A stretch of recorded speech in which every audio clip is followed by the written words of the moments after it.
महर्षि वाल्मीकि जी को नमन, परम पूज्य बोधिसत्व बाबा साहब डॉक्टर अम्बेडकर साहब को, ओम प्रकाश वाल्मीकि जी को, और हमारे बीच में हमारी गेस्ट डॉक्टर राधा वाल्मीकि जी जो नैनीताल से आई हैं उनको, और हमारे बीच में श्रद्धेय हमारी आज की अध्यक्षा ढिगान जी, भीमरतन सपन बोध जी, सुषमा बोध जी, मंजू गौतम जी, ममता अम्बेडकर जी, हमारी बिटिया लक्ष्मी बोध, और समाज के तमाम शीलवान गुणवान और सभी मेरे लिए एक से कीमती अनमोल डायमंड, सबको जय हिंद। अभी मेरे बारे में पता नहीं क्या क्या भाई बता रहे थे। अब तो सही माने में अभी हमारी जो गेस्ट थी उनकी भी आंखों में आंसू थे।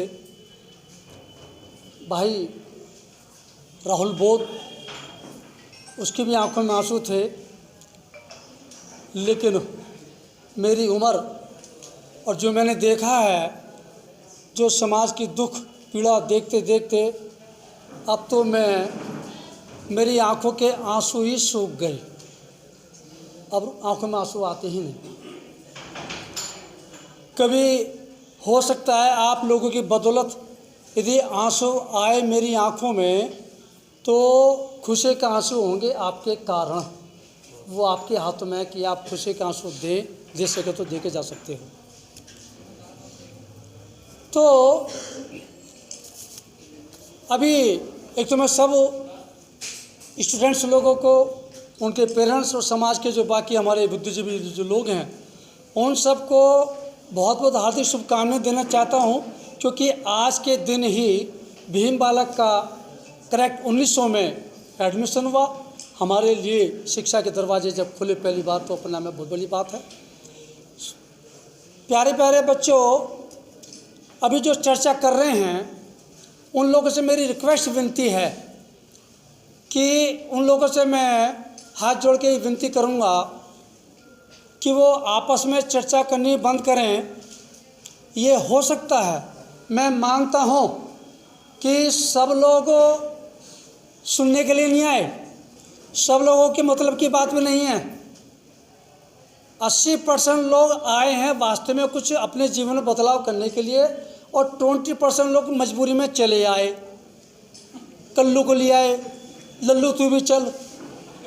तो जो कल्लू लल्लू हैं वो यहाँ आकर के अपने संस्कारों का परिचय देंगे। कोनी मार रहे हैं, देख देख कितने बड़े बोले। वो सब कोनी मार रहा, और ताली बजा, मैडम बोली। और कल्लू कह रहा मेरे तो कुछ पल्ले पड़ नहीं रही, तो लल्लू कह रहा मेरे कौन सा पल्ले पड़ गई, और बजाओ ताली। ठीक है। तो यदि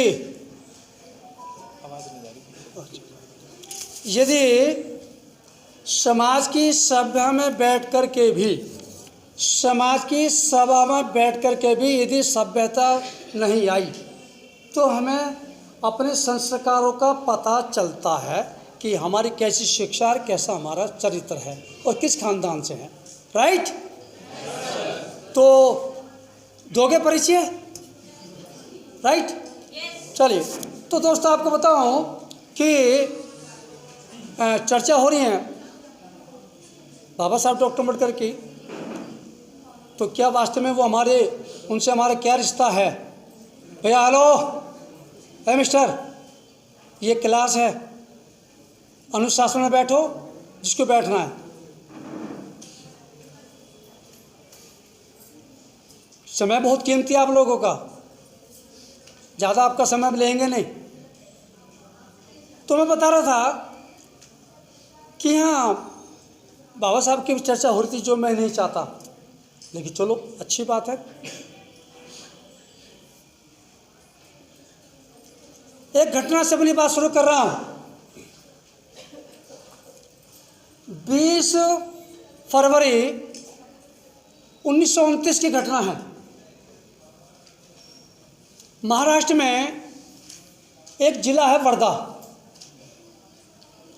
वर्धा में गांधी का आश्रम भी है, और वहाँ वाल्मीकियों की यानी कि हमारी, आपको एक चीज़ और बता दूँ कि यदि कोई हमसे भंगी चूड़ा कहता है तो तन बदन में आग लग जाती है, लेकिन बता दूँ कि वास्तव में हम भंगी हैं, वास्तव में हम चूड़े हैं।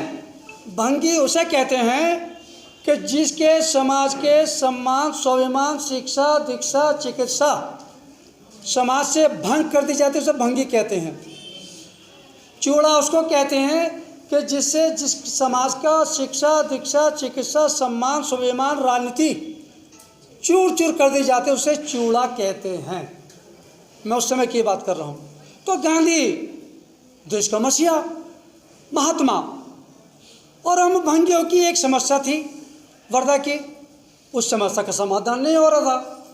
तो हम लोगों ने क्या किया, यानी कि हमारे पुरखों ने क्या किया, वो हड़ताल पे बैठ गए। हड़ताल चली, 1 हफ्ता हो गया, समस्या ज्यों के त्यों। गांधी का आश्रम वर्धा में था, तो गांधी भी जा पहुंचा, और जब गांधी वहाँ पहुंचा तो बैठा रहा।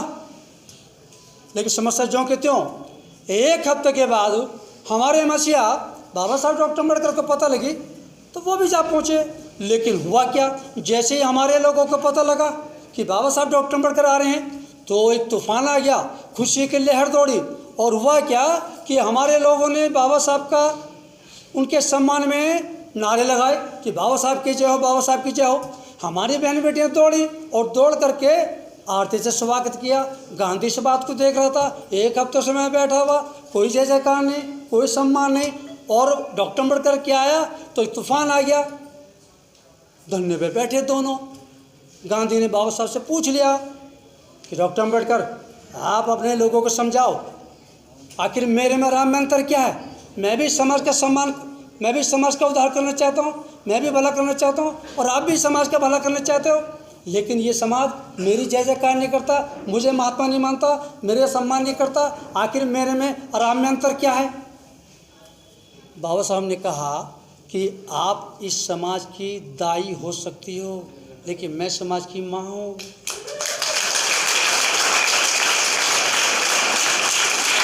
गांधी का गांधी चिढ़ गया। गांधी ने कहा कि डॉक्टर अम्बेडकर, जितनी आपकी उम्र है इतने दिनों मुझे राजनीति करते हो गए, आप मुझे सिखाओगे। बाबा साहब कहते हैं, मिस्टर गांधी, उम्र की बात करते मूर्ख लोग, मेरे से एज के नहीं एजुकेशन की बात करना।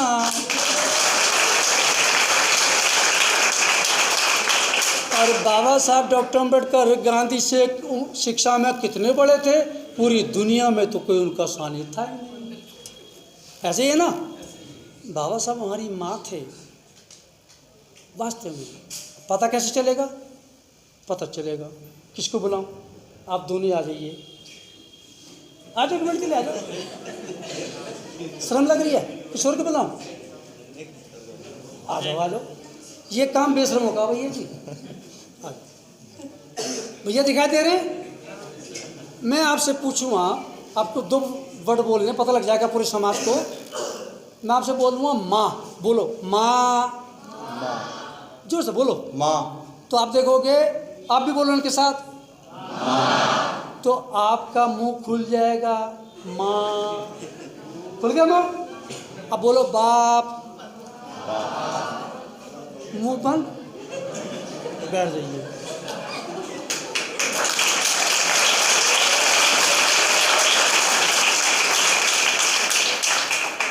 केवल माँ के सामने ही बच्चों का मुंह खुल सकता है।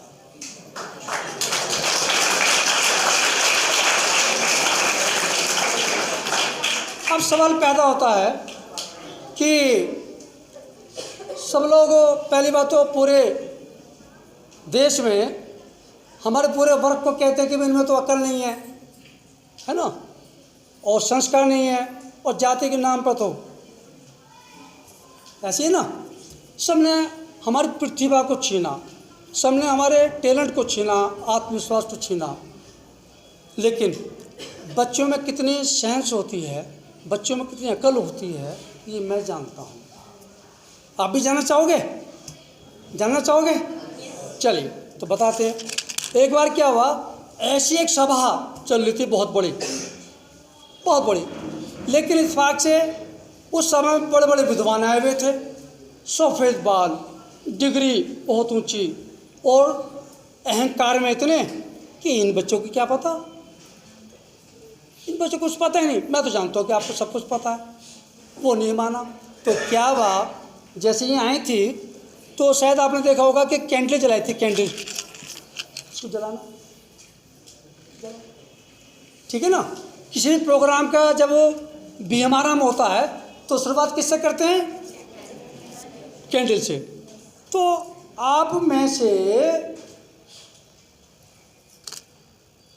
विद्वान लोग ऐसे बैठे हुए थे, अचानक क्या हुआ, एक आप में से बच्चा पानी लेके आ गया सम्मान के लिए, लेकिन वो विद्वान तो अहंकार से भरा हुआ, उसने पूछ लिया उस बच्चे से कि ये बता, इसमें ये जो मोमबत्ती है, जो रोशनी है, जो ज्योति है, वो कहाँ से आई?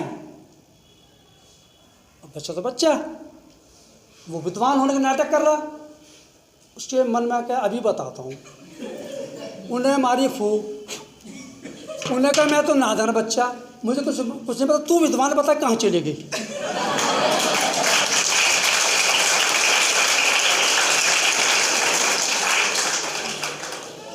है जवाब किसी विद्वान के पास? तो ताली बजाओ अपने लिए।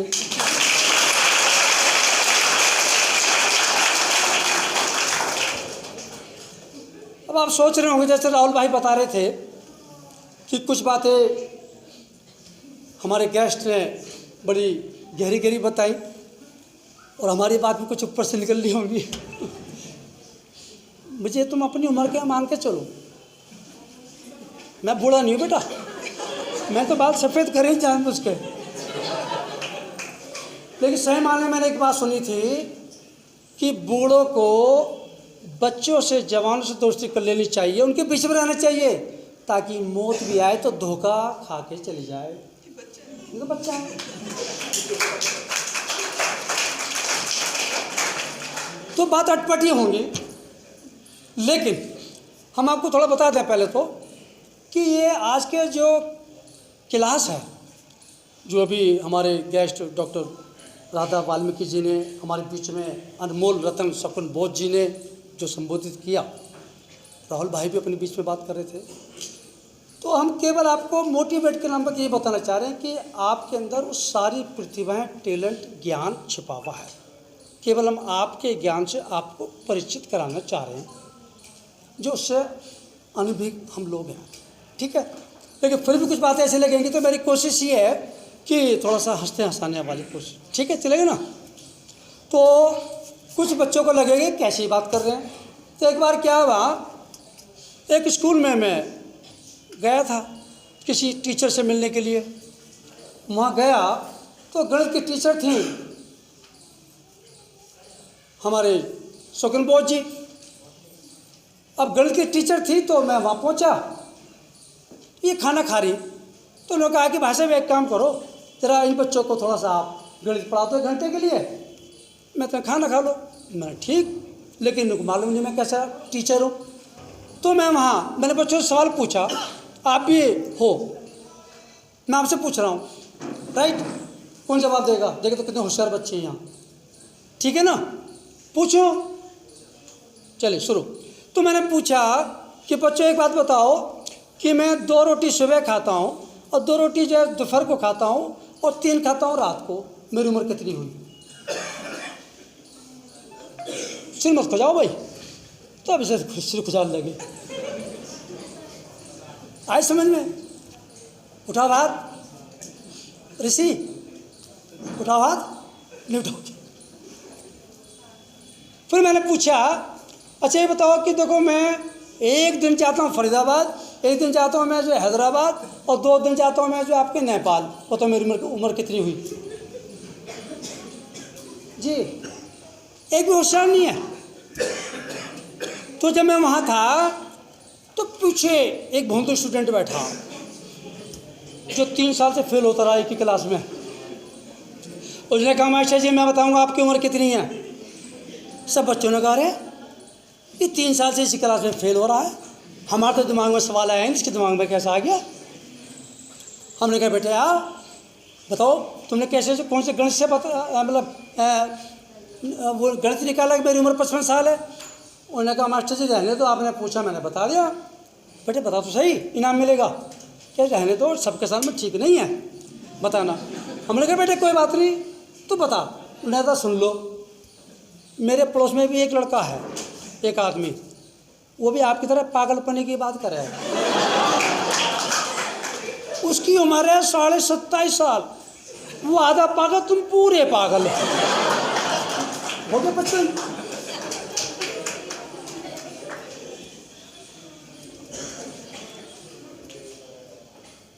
कुछ बातें ऐसे लगेंगी ये पागलों वाली बातें कैसे कर रहे हैं जी। चलिए, तो मैं बच्चों को मूर्ख कभी नहीं समझता, और जो बच्चों को नादान समझते हैं वो बहुत बड़ी गलती करते हैं। सच्चाई ये है। हमारे बीच में हमारे अध्यक्ष बबीता देगान जी बैठी हुई हैं।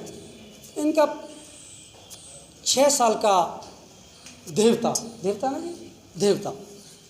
अब अचानक क्या हुआ कि वो ये अपने लड़के से मिलने गई। जो देवता था वो बड़ा खुश हुआ, नानी जी आई हैं बहुत समय के बाद।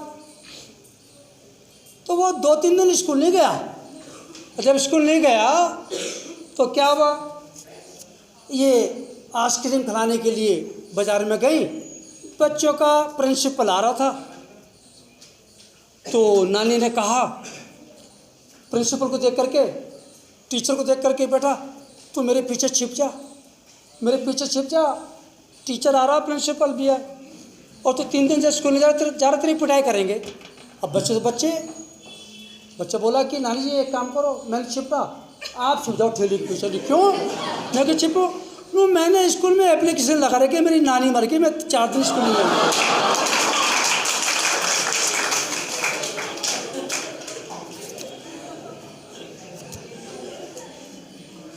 बच्चे तो तेज तो होशियार हैं, ऐसा है नहीं है। लेकिन जो बच्चों को नादान समझता, मूर्ख समझता, ये मूर्खता है कि बच्चों को क्या नहीं मालूम। ऐसे करते हो आप लोग भी? यस नहीं करते।